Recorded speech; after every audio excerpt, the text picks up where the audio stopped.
Dr Dave McRae is a Senior Research Fellow at the Asia Institute here at this university. He is probably best known to most in his former role as a Research Fellow at the Lowy Institute for International Policy and as a Visiting Fellow with the Department of Political and Social Change at ANU. Dave was previously lead researcher for the World Bank's Conflict and Development Team in Indonesia from 2008 to 2010. And he worked on research programs relating to conflict prevention. Before that, he worked in the Jakarta office of the International Crisis Group from 2004 to 2006. He has a PhD from the Australian National University looking at post-authoritarian interreligious violence in Indonesia. And he is currently, I think, in Singapore, having just arrived there from Surabaya, where he has been watching elections in East Java. So let's hear now from Dave some observations from the field in Surabaya and some comments on what the results of the legislative election mean for the presidential election in July. Thanks, Dave.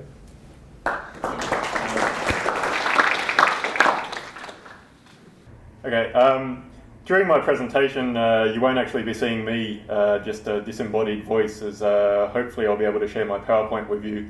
But just before I get to that, I'd like to first thank those who've been live tweeting the event tonight, and particularly AIYA Victoria for their fantastic efforts live tweeting. It's not quite the same as being there in the room with you, but it's not been a bad substitute. So just bear with me a second while I'll have to kill the video, and then hopefully you'll soon see a PowerPoint.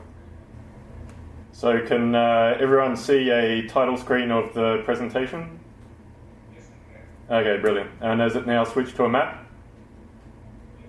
Okay, then everything's working well. Okay, so as Tim mentioned just before, I chose to follow the election this year in just one spot in Surabaya and Sidoarjo, also known as East Java Electorate Number 1, which you can see with the arrow pointing there on the map.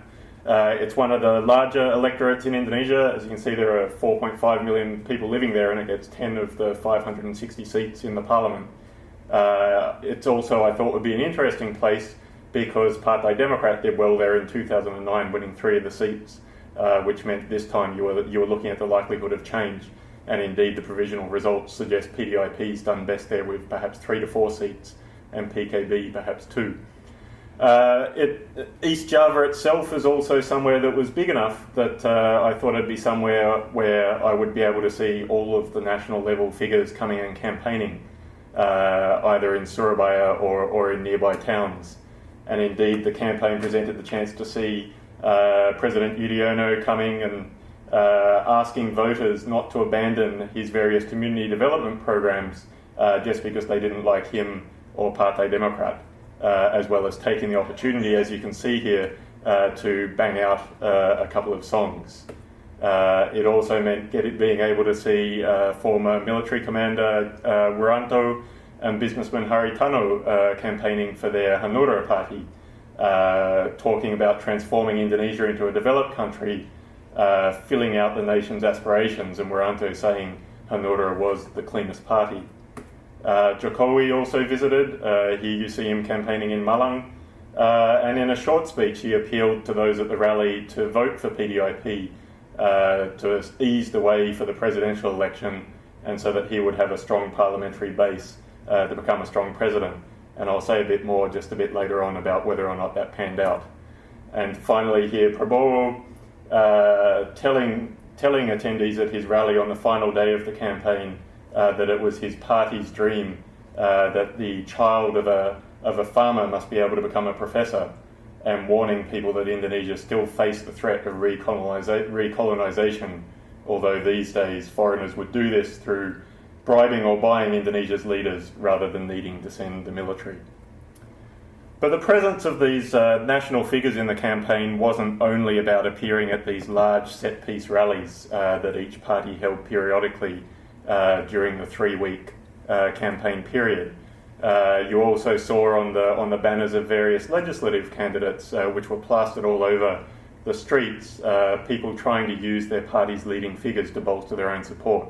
So a lot of PDIP candidates used Jokowi, Megawati, and also founding President Sukarno. a lot of Democrat candidates, SBE of course, and the newly re-elected East Java Governor Sukarwo. For Gerindra, of course, Prabowo, and being East Java, Gus Dur featured both on the banners of Here We See a PKB candidate and also for the United Development Party, another Islamic party dating back to the New Order period. One exception to this, of course, was Golkar, and you'll notice on these two banners here the conspicuous absence of Abariz al-Bakri. And I'd spoken to people in the central office of Golkar last year, and they'd told me about this one united campaign concept where Bakri would be appearing everywhere. But except for a banner right out the front of the provincial Golkar headquarters, candidates weren't really using him. And indeed, the former chairperson of the party in the province said it would be unfair for people to have to use him, and it would hurt their prospects. And current board members said it was unrealistic, that he simply wasn't popular everywhere, all the more so given the proximity to the Lapindo mud spill. And indeed, I saw this week Tempo magazine here reported an exit poll that only 35% of Golkar voters intend to vote for Bakri as president. But a lot of the campaigning wasn't really about party platforms or about these national figures. With Indonesia's multi-seat electorates and the open list system, it's no good to a candidate if their party wins 3 seats, but they're 4th on the list. They really have to find a way to stand out. And the way a lot of people tried to do this was through a succession of community meetings. And here you see one in Sidoarjo. Often these meetings involved candidates from different levels of politics for the same party. This is a Kabupaten level, so district level candidate speaking at an event where you also had a national level candidate. And in one event I went to, it was even candidates from different parties who had all been endorsed for different levels of government by a group of labour unions. And the discussion at these sort of rallies was often very localised. You'd have people discussing issues that you really felt were so local that for the national parliamentarians it wasn't going to be their remit if they got into parliament. A lot of politicians, I think, if they were incumbents, reminded voters that it was them who had delivered local development projects like paved roads and street lightings.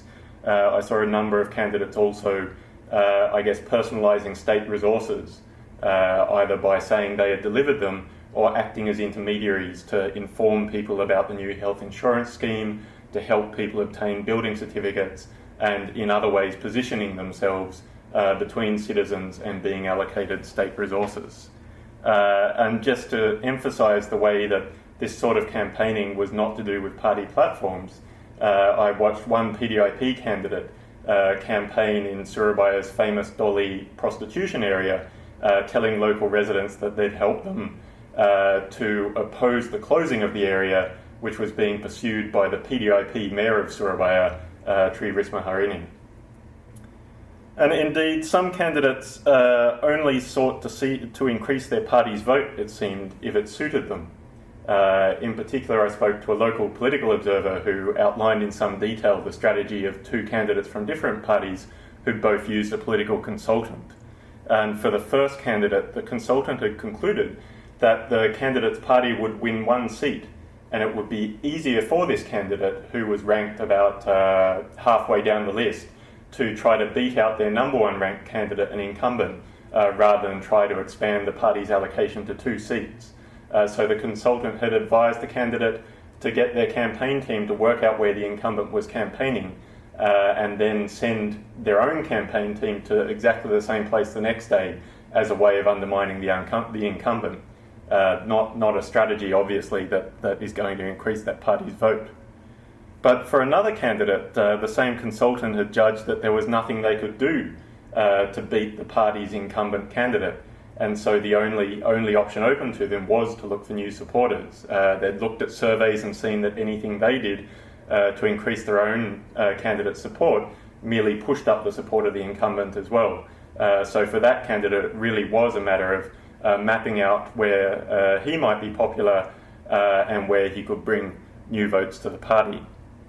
On the campaigning in Surabaya, as I do have another remit today to discuss the implications of the national result, but I'm sure we can talk more about it in the Q&A if you're interested.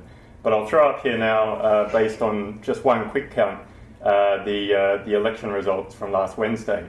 And I understand from the live tweet, again, the other speakers have already said quite a bit about this. So I'll focus just on two aspects of it. One, the lesser than expected plurality for PDIP, with most quick counts putting around 19%. The other, the more fragmented parliament. The 10 parties that will presumably form the parliament comfortably over the 3.5% electoral threshold, but no one getting above 20% of the vote.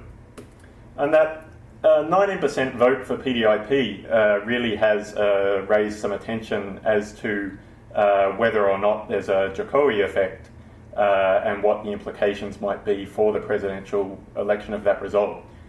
In particular, you see here the results of a couple of polling agencies that looked at the vote for PDIP right before Jokowi was announced as candidate and before the presidential election, and then during the candidate. PDIP, assuming they follow the quick count result, are right on the margin of that SMRC poll, right on the margin of error, and well below the indicator one. And I guess we've heard quite a number of explanations for this. Ineffective campaigning, ineffective use of Jokowi, where he only featured in PDIP's television ads very late in the campaign. The idea that individual candidates campaign contrary to their party's interests. And so polling agencies asking about parties aren't getting an accurate reflection if voters are choosing based on candidates. For me personally, I think if you had the opposite of that situation, effective use of Jokowi and a united campaign to simply increase the party's vote, of course you could have seen a higher result for PDIP. But for me, if those two factors were active, I think these surveys really should have captured them. And so I don't think that's the full explanation of why the PDIP vote came in under what people had expected. One factor that occurs to me is when these survey institutes look at the vote, they found they had no answer or no response from a much smaller proportion of respondents than actually didn't vote in the end. And I think it could well be the case that a disproportionate number of people who told surveyors they were going to vote for PDIP were doing that because they were enthusiastic about Jokowi, but in fact didn't intend to vote because of their very low opinion of local parliamentarians. What might the implications of that be for the presidential election? Well, on the one hand, it means that although PDIP got a lower plurality than expected, we didn't see unexpected support for some of his rivals, like, say, Prabowo, where this 12% has come in very close to about 1% above what surveys were expecting. The other thing, though, is that a real feature of the campaign has been politicians and parties from all stripes of politics really emphasising people not to, the Indonesian term is golput, not to not use their right to vote. And sort of, I think what you could see from the presidential election, or might be worth keeping in mind for Jokowi's campaign, is if there is a risk that the survey results that are putting Jokowi well ahead, sort of in these same polls he was beating Prabowo 33 to 11 or 33 to 13, that some of that support could leak on election day if there isn't an effort to make sure that the vote turns out. So that might be something for Jokowi's campaign to think about. On to then the question of does this more fragmented legislature affect the coalitions that could nominate presidential candidates? And of course in Indonesia to nominate a presidential candidate you need 25% of valid votes or 20% of seats in the DPR. We don't know what the seat allocations are for the DPR at the moment. In fact, we don't know the final vote count from the Electoral Commission. So everyone's been working off the quick counts to get an idea of how the coalitions might shape up. And what you see, I think, is although a more fragmented parliament creates more possibilities for the way parties could combine into coalitions, I really think Jokowi, Abu Rizal Bakri and Prabowo remains the most likely field. Jokowi because he's the most popular candidate, and as you can see, PDIP and Nasdem have already joined together to form a nominating coalition that clearly goes over the 25%. Golkar because Abu Rizal Bakri controls his own party and so far has seemed resistant to the idea of perhaps trying to lobby to be a vice presidential candidate to someone else. Gerindra, for the same reason, he controls his own party, and he's the second most popular candidate after Jokowi. So although other combinations are possible, at this stage I think they're still the most likely. And the thing to remember as well is that even if another nominating coalition were to spring up, something perhaps based around Democrat, or say an Islamic coalition based around PKB, that doesn't in itself create a new viable contender to Jokowi. For over a year now, he's been outpolling all figures that people have put against him, performing better when you put him against smaller ranges of candidates. So although PDIP had a setback on last Wednesday with the smaller than expected plurality, I still think he remains the clear frontrunner for the presidential election. But the other impact to think of potentially from last Wednesday's result is how a more fragmented legislature affects Jokowi's ability, if elected president, to push through his agenda. And I think there are a number of impacts.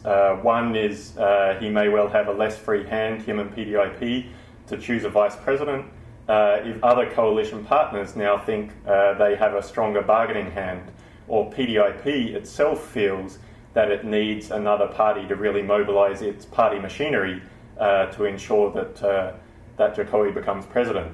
And that may be something that makes them take greater heed than they would have of that other party's choice for vice president.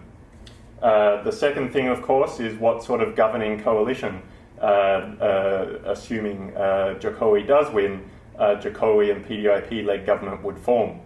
And what we've seen in Indonesia is each president, having minority support from their own party, has formed these large rainbow coalitions that take in quite a number of parties in the parliament, usually well over 50%, and often with disparate interests. And that this has been quite an ineffective way to govern because it doesn't lock in support, and it does bring so many disparate interests into the government tent with the need to dole out ministries to each of those coalition partners.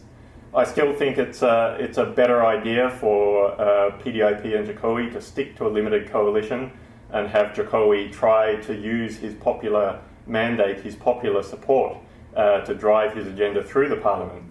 But we're seeing mixed signals at the moment from him and PDIP as to whether that's the strategy they'll actually pursue. You have Jokowi still saying that the majority of his ministers will be professionals, not seats doled out to other parties.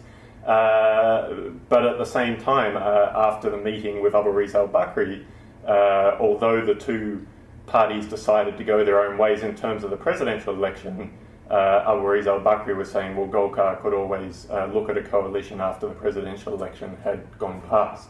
And indeed, you see PDIP slating that it will go around and meet with most or all of the other parties ahead of the presidential election. And a final point to keep in mind in terms of whether Jokowi as president will be able to push through his agenda is that he'll also be the first president in democratic Indonesia, if elected, where his agenda is not unequivocally identical to that of his party. There's been disunity exposed over this result between PDIP and Jokowi as to who will run the campaign, although you've had denials from various party figures on that front. PDIP itself has been saying that they've put a lot of energy into drawing up a government agenda, although they haven't revealed the details of that. But presumably Jokowi too will have his own ideas about what direction he wants to push things in and how to make appointments. He'll also have to dole out a number of key ministries should he be president to other PDIP figures who may try to take things in a different direction. So I certainly think beyond the issue of the Rainbow Coalition, something we really should be watching and thinking more about how last Wednesday's result will affect this relationship is what the relationship will be between Jokowi and the party in trying to push forward an agenda if Jokowi becomes president. And I'll stop there. Thank you.